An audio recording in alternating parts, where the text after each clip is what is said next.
الحمد لله نحمده ونستعينه ونستغفره ونؤمن به ونتوكل عليه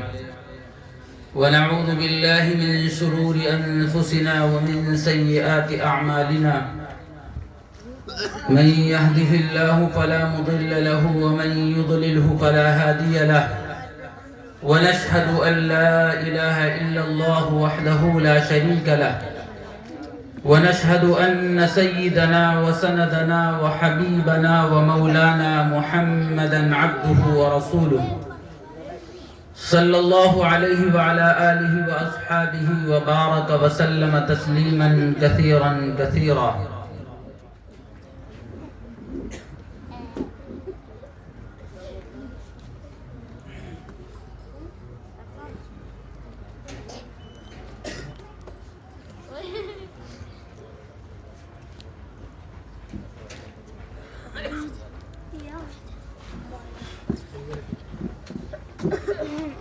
أما بعد فأعوذ بالله من الشيطان الرجيم. بسم الله الرحمن الرحيم. قال الله سبحانه وتعالى في كلامه الكريم: إنا عرضنا الأمانة على السماوات والأرض والجبال فأبين أن يحملنها وأشفقن منها وحملها الإنسان. وقال النبي صلى الله عليه وسلم: خيركم من تعلم القرآن وعلمه، أو كما قال عليه الصلاة والسلام. صدق اللہ العظیم. حضرت کو تقاضا ہے،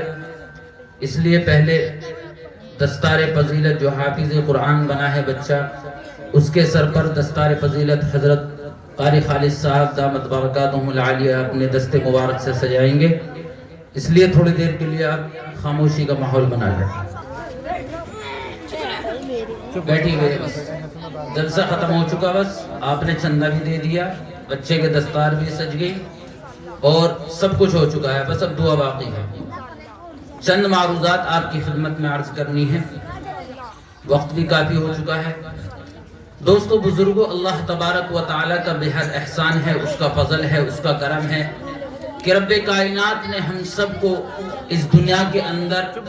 اشرف المخلوقات بنا کر کے بھیجا. اللہ تبارک و تعالی اس بات پر بھی قادر تھا، اگر وہ چاہتا تو ہمیں کوئی درندہ بھی بنا سکتا تھا، کوئی پرندہ بھی بنا سکتا تھا، کوئی چیر پھاڑ کرنے والا شیر بنا سکتا تھا. لیکن اللہ کا فضل، اس کا کرم کہ اللہ تبارک و تعالی نے ایسا نہیں کیا. ہمارے ساتھ محبت کا، الفت کا معاملہ فرمایا اور اللہ نے مجھے اور آپ کو سب سے بہترین مخلوق یعنی حضرت انسان کی فہرست کا حصہ بنایا. اسی طریقے سے اللہ تبارک و تعالیٰ کا ہمارے اوپر یہ بھی احسان ہے،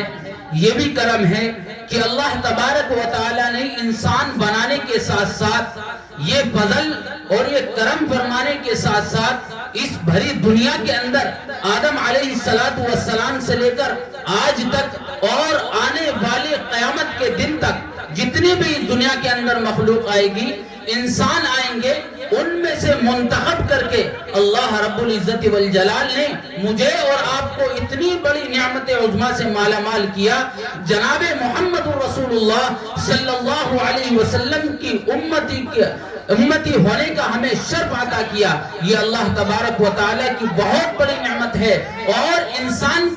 انسانیت کا تقاضا یہ ہے کہ جب اس کے ساتھ احسان کیا جائے، اس کے ساتھ کرم کا معاملہ کیا جائے، اس کے ساتھ الفت اور محبت کا معاملہ کیا جائے، تو اس کو بھی چاہیے کہ اس نعمت پر شکر کرے. کیونکہ رب العالمین کا قانون ہے، اس کی سنت ہے، اس کا طریقہ ہے. جو لوگ اور جو مخلوق اللہ کے انعامات پر شکریہ ادا کرتے ہیں، اللہ کا یہ قانون ہے، اللہ کا یہ دستور ہے کہ اللہ تبارک و تعالی اسے مزید عطا کرتے ہیں. کیونکہ رب العالمین نے فرمایا لئن شکرتم لازیدنکم، اگر تم میرے دیے ہوئے انعامات پر شکریہ ادا کرو گے، میرے دیے ہوئی نعمتوں پر شکر بجا لاؤ گے، تو میرے خزانوں کے اندر کمی آنے والی نہیں ہے. ساری انسانیت اپنے سوچ کے مطابق، اپنے تصورات اور خیالات کے مطابق من مالی جتنی بھی چیزیں ہیں اللہ تبارک و تعالیٰ سے منوا لیں اور اللہ تبارک و تعالیٰ دے دیں تو اللہ کے خزانوں کے اندر ایک سوئی کے ناکے کے برابر بھی کمی نہیں آ سکتی. تو دوستو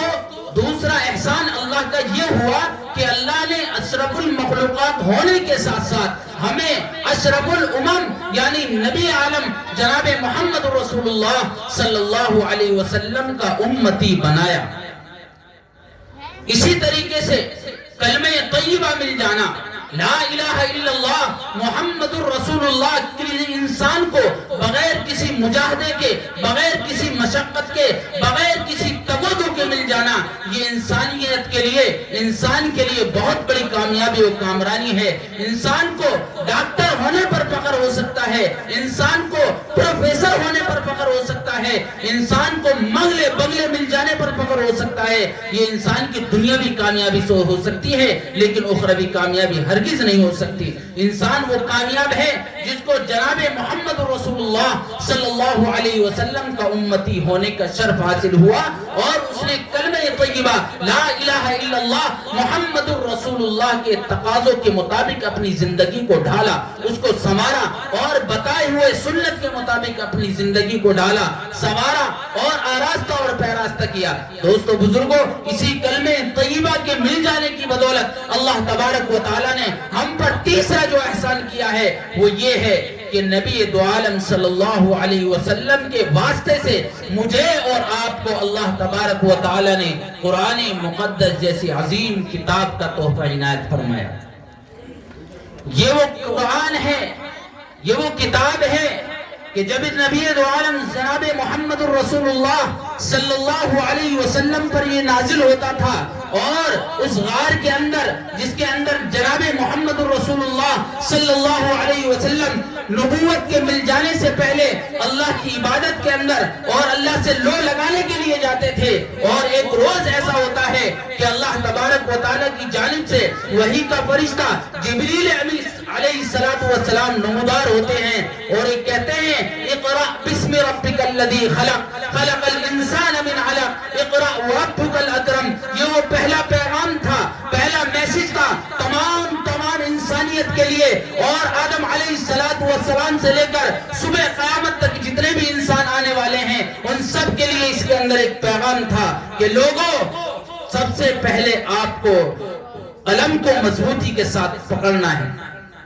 اس سے یہ معلوم ہوتا ہے کہ اللہ کے دربار کے اندر قلم کی یعنی تعلیم کی بڑی عظمت ہے، بڑی اہمیت ہے.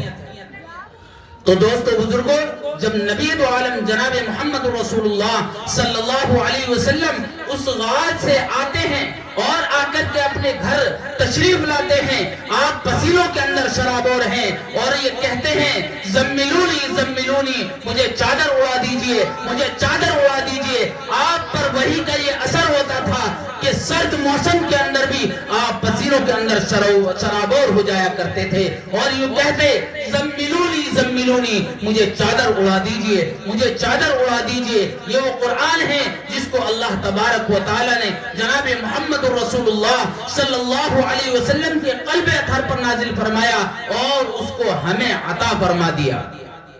ہمارا کچھ لگا،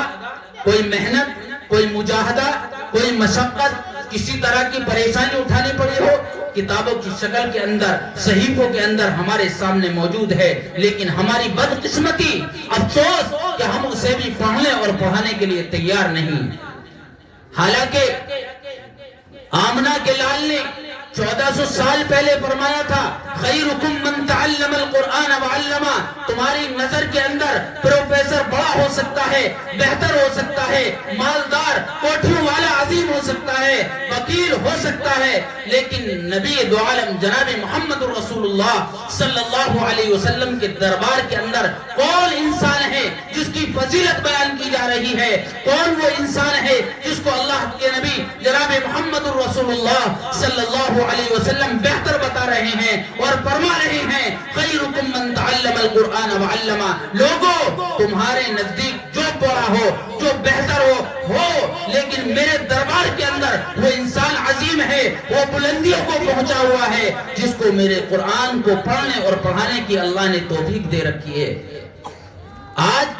ہم اپنے گرامانوں کے اندر جھانکیں، اپنی بستیوں کا جائزہ لیں،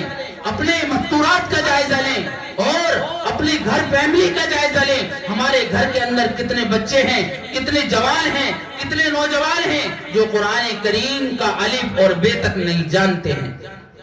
بوڑھے ہو گئے ہیں, کروسٹ ہو گئے ہیں, قبر کے اندر پاؤں لٹک چکے ہیں, لیکن اس سے بسم اللہ الرحمن الرحیم پڑھنا نہیں آتا ہے.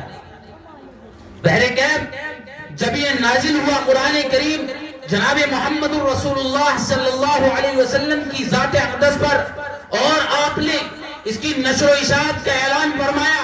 تو جو لوگ آپ کو سب سے بہترین انسان بتاتے تھے, جو آپ کو امین اور صادق ہونے کا لقب دیتے تھے, وہی لوگ جب آپ نے کلمہ طیبہ لا الہ الا اللہ محمد الرسول اللہ کی صدائیں بلند کی ہیں, جو لوگ آپ کے پاس اپنی امانتیں رکھتے تھے اور سفر کے اندر جاتے, کوئی سونا رکھ کے جاتا ہے, کوئی چاندی رکھ کے جاتا ہے, کوئی اپنی نوجوان بہن بیٹیوں کو آپ کے یہاں امانت کے طور پر چھوڑ کر جاتا ہے, وہی لوگ آپ کے جعلی دشمن بن جاتے ہیں اور یہ کہتے ہیں یہ محمد کا کلام, یہ محمد کا خود ساختہ کلام ہے, جسے یہ کہتا ہے کہ میرے اوپر وحی نازل ہوئی ہے, رب العالمین کا کلام ہے. دوستو بزرگوں, وہی لوگ اس کے منکر ہو جاتے ہیں, اس کی تردید کے اندر لگ جاتے ہیں اور یہ کہتے ہیں یہ محمد کا کلام ہرگز نہیں ہے, یہ اللہ کا کلام ہرگز نہیں ہے, بلکہ یہ محمد سفر کرنے جاتا ہے, کبھی ملک شام جاتا ہے, کبھی فلسطین جاتا ہے, کبھی کہیں جاتا ہے,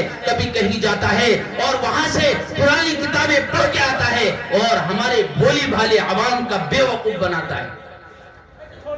لیکن دوستو بزرگوں, یہ تانے اللہ کے دربار کے اندر کب قابل قبول ہو سکتے تھے؟ اللہ تبارک و تعالی نے کہا اگر تمہیں محمد کا کلام جھوٹا لگتا ہے, من گھڑت لگتا ہے, قصہ کہانی لگتا ہے, تو آپ بھی تو بڑے فصاحت و بلاغت کے ایمان کہلاتے ہو. آپ کی ادنا سے ادنا چھوکریاں, ذرا سی چھوکریاں آپ کی مجلسوں کو لوٹ لیا کرتی ہیں. تو آئیے فصاحت و بلاغت کے اماموں, اور تمہیں جتنی بھی فصاحت و بلاغت ہم نے عطا کی ہے, آپ اپنے تمام آباء و اجداد کو بلا لاؤ, رب العالمین اور محمد الرسول اللہ صلی اللہ علیہ وسلم کے اس چیلنج کو قبول کرو. اور تمہیں یہ لگتا ہے کہ محمد نے خود بنا لیا ہے, من گھڑت ہے, قصہ ہے, کہانی ہے, بلاغت ہے, تو آئیے میدان کے اندر ذرا دو ہاتھ ہو جائیں اور تم بھی اس طرح کی 10 صورتیں پیش کر کے دکھا دو. لیکن افسوس, اللہ سارے عالم کے اندر,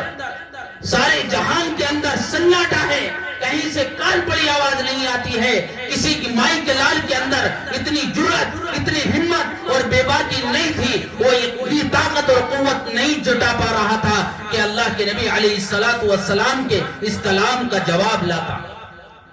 جب کافی دن گزر گئے تو اللہ تبارک و تعالی نے ذرا اور نیچے آ کر کے چیلنج کیا اور کہا کہ اگر تمہیں میرے محمد کا کلام من گھڑت لگتا ہے تو آئیے تم بھی اس طرح کی 10 صورتیں نہیں, 8 صورتیں نہیں اور 5 صورتیں نہیں, صرف ایک صورت اس جیسی بنا کر کے دکھا دو تو ہم مان جائیں گے کہ آپ کے محمد کا کلام, آپ کا جو یہ بھتیجا ہے, کسی کا کچھ لگتا ہے, آپ کے قبیلے کا ہے, خاندان کا ہے, تو آپ بھی اس طرح کا کلام پیش کر کے دکھا دو. خدا کی قسم, اس روئے زمین پر آج تک نہ تو ایسا کلام آیا ہے اور نہ صبح قیامت تک آ سکتا ہے. یہ چیلنج آج بھی اسی طریقے سے برقرار ہے. جو لوگ یہ کہتے ہیں کہ قرآن کریم خدا کا کلام نہیں ہے, اللہ تبارک و تعالیٰ کا یہ چیلنج آج بھی اس روئے زمین کے لیے اور رہتی دنیا تک کے لیے آج بھی یہ چیلنج جاری اور ساری ہے. اس لیے جب کسی سے کوئی بات نہیں بن سکی اور لوگ حیران ہیں, پریشان ہیں, آخر اس کا کیا جواب دیں,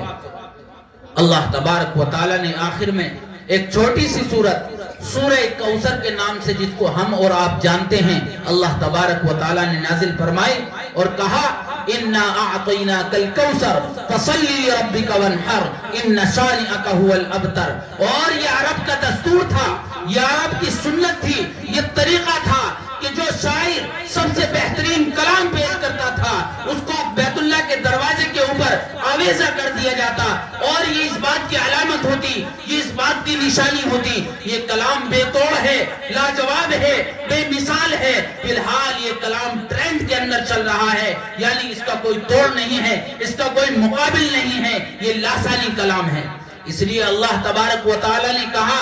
جائیے ہماری اس صورت کو بھی بیت اللہ کے دروازے کے اوپر آویزہ کر دیا جائے اور ساری انسانیت کو، سارے انسانوں کو، سارے جناتوں کو، تمام مخلوق سے کہہ دو کہ اس آیت کا، ان 3 آیتوں کا کوئی توڑ پیش کر کے دکھا دے تو ہم مان جائیں گے۔ دوستو بزرگوں،